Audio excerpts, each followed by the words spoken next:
مرکز کو کہہ رہے ہیں؟ دیکھیے میں صرف اتنا کہنا چاہتی ہوں کہ سعودی عرب میں جو واقعہ ہوا، مدینہ منورہ ایک ایسی جگہ ہے جس کے بارے میں سورہ حجرات کی آیت ہے کہ اپنی آواز نبی صلی اللہ علیہ وآلہ وسلم کی آواز سے بلند نہ کرو. تو یہ سیاسی دشمنی میں اتنے آگے بڑھ گئے کہ انہوں نے اس جگہ کے تقدس کا،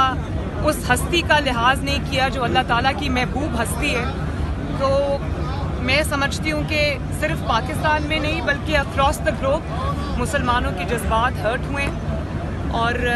یہ نہیں ہونا چاہیے تھا، اور یہ بڑا پلان طریقے سے ہوا. سعودی عرب نے اریسٹ بھی کیے ہیں اور یہاں بھی جو ہمارا قانون ہے انشاءاللہ وہ حرکت میں آئے گا، کیونکہ اس قسم کی جو مطلب جس طرح سے انہوں نے احکامات کورٹس کے، پہلے سپریم کورٹ کے، پھر اب لاہور ہائی کورٹ کے 3 دفعہ انہوں نے جس طرح ہوا میں اڑائے، جس طرح انہوں نے پاؤں کے نیچے آئین اور قانون کو کچلا،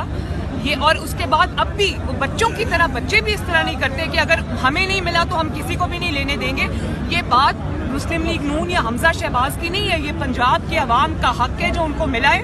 اور قانون اور آئین کی پاسداری ہے، وہ میں ان جوکروں سے ایکسپیکٹ نہیں کرتی. میڈم نواز شریف کا نام لے کے کہہ رہی ہیں کہ انہوں نے اور میں یہ سمجھتی ہوں کہ اگر ابھی بھی یہ کچھ کریں تو ان سب کو اریسٹ کر کے سلاخوں کے پیچھے پھینکنا چاہیے. یہ کسی رعایت کے، کسی رحم کے مستحق نہیں. عمران خان اس کو میں کیا کہہ سکتی ہوں، جو اس قسم کی گنڈا گردی ہے جو وہ یہاں کر رہے ہیں وہی گنڈا گردی انہوں نے وہاں کرنے کی کوشش کی ہے. تو میں پہلے یہ بات کہہ چکی ہوں، آج میں پھر دہراتی ہوں، اب یہ پورا پاکستان کہہ رہا ہے کہ عمران خان پاکستان کے سب سے بڑے فتنے کا نام ہے. اس فتنے کو جتنی جلدی ہم کرش کر لیں، جتنی جلدی اس فتنے کو ہم اس کی اوریجنل جگہ پہ پہنچا دیں، اتنا ہی پاکستان کا فائدہ ہے. میڈم یہ بتائیں شہباز شریف جو ہے وہ ڈے اینڈ نائٹ ایشوز کو حل کرنے کی کوشش کر رہے ہیں، تو آپ کیا سمجھتے ہیں؟ 1 سال پاکستان مسلم لیگ نون اور اتحادی جماعتوں کے پاس ہے، ایشوز کافی ہیں، تو پرائم منسٹر کے موو کو کیسے دیکھیں گے؟ نہیں انشاءاللہ مجھے پنجاب، جس کو پنجاب سپیڈ کہتے ہیں، اب وہ پنجاب سپیڈ پنجاب سے نکل کے پاکستان سپیڈ بن گئی ہے، اور مجھے پوری امید ہے انشاءاللہ تعالی شہباز شریف جیسا ایڈمنسٹریٹر، ان جیسا وزیر اعظم جو صلاحیتیں ان میں ہیں، جس طرح وہ محنت کرتے ہیں، جس طرح وہ 5 بجے اٹھ کے اپنے کام پہ آ جاتے ہیں اور رات گئے تک کام کرتے رہتے ہیں، تو انشاءاللہ تعالی وہ بہت جلد ان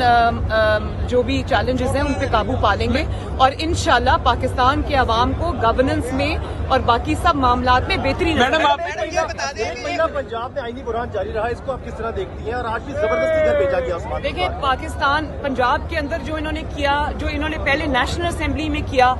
یہ جو پی ٹی آئی اور اس کے ساتھ یہ جو جتنے بھی لوگ ہیں، یہ جوکروں کی حکومت ہے. یہ جوکر